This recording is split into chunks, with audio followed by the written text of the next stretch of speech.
between 20 to 40 million people in human trafficking. Assessing the full scope can be tricky though, because most cases sadly go undetected. The United Nations describes this as the hidden figures of crime.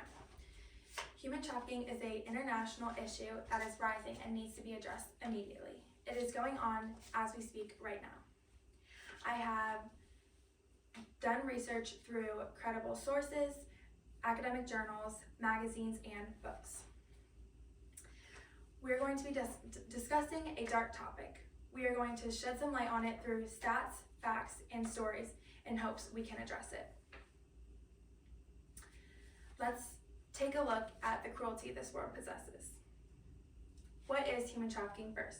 Human trafficking is the recruitment or transportation through force or fraud in hopes of exploiting for profit.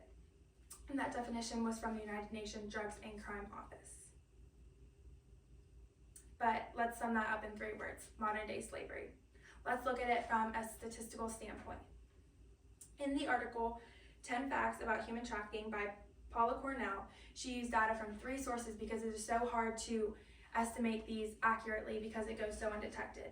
She got the information from Walk Free, UNODC, and LJI data to answer common questions people have about human trafficking. First, it is said that there's 50 million people trapped in human trafficking. But let's break these numbers down. 27.6 million people are in forced labor, but 6.3% are in sex trafficking. That remaining 22 million people are in forced marriage, but the lines between sex trafficking and forced marriage can be blurred because of the nature they both entail. Next is 1/3 of sex trafficking victims are said to be minors. What's even more disturbing is that most traffickers don't even get convicted.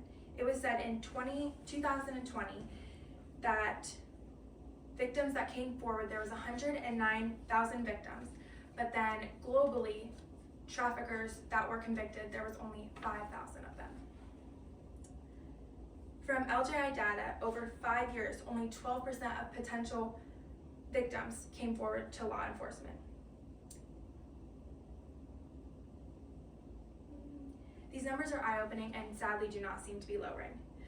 Numbers can only sum up so much of a story, so let's take a look at this with a name behind it. Out of the Shadows was written by a survivor. Tamia Nagy chose to share her story and tragedy and turn her tragedy into a learning experience for others in hopes they don't go through the same thing she did. Let's dive into her story. She was 20 years old when she answered to a newspaper article that was posted in Budapest, Hungary, and it was looking for young women to be housekeepers or babysitters in Canada. She was hired by what seemed to be a legitimate recruitment agency, but she would later find out it was a ring of international human traffickers. She was hoping that she would just be able to send some money home, so she made her way over to Canada and was forced into sex trafficking. She was forced to work in some of the dirtiest nightclubs in Canada and was told that this was all her fault and that she put herself in this situation. She was brainwashed and she was starved, and she was told that the only way she would be freed is if she paid her debt, which that debt never seemed to go down. This was just a glimpse at her unimaginable story that she went through. She is one of the few who decide to speak up, let alone write it on paper. She is not only a survivor, she is also an author, educator, inspirational speaker, and one of the world's most known advocates for human trafficking. She has also created Tamia's Cause, which is a corporation dedicated to the rehabilitation of human trafficking victims. She was able to come to the realization that all of this was not her problem, that she was a true victim. But sadly, most people cannot come to this realization because they are ashamed and they carry all of this tragedy in their lonesome. While Tamia chose to follow the light to the end of the tunnel, most sadly cannot do this. Would you be able to live after going through this torture? Would you be able to mentally and physically carry that pain? Would you be able to go on to your daily lifestyle? Sadly, some survivors can't deal with their past. The Cut M magazine shared a story written by Bindu Bansmith, and it was the story of an 18-year-old girl named Piper Lewis. Her story didn't end like Tamia's. She is now serving up to 20 years in prison and is being forced to pay $150,000 to her rapist family in restitution after stabbing the man to death. What is even more sad is that her rapist was never charged, and it is said that his charges are still pending by the county attorney.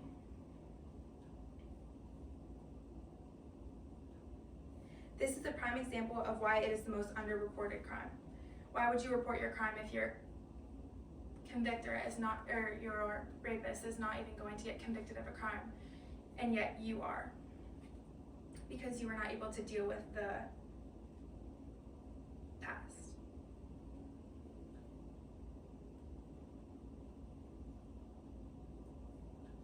The problem at the center should be human trafficking, but it should also be creating a safe environment for victims and where they can heal and process what they have gone through.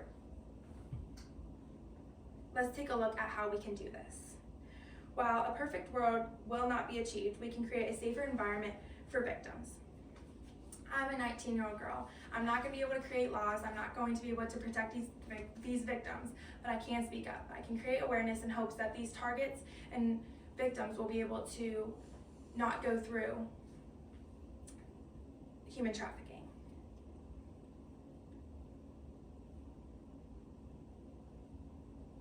If I had the power on a global level, my first act would be to create a safe environment so that these victims could heal and process what they are going through, in hopes they will want to share their stories like Tamia.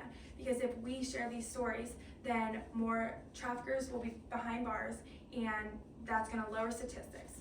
More people will be able to turn their life around like Tamia did, and unlike Piper, who turned to violence and went with her end-all thoughts. These victims need to realize that there's a beautiful life ahead of them, but they just need to get through that pain that they had went through. So, in conclusion, a safe place is the key to ending human trafficking. All these problems could be lessened by the creation of a safe place.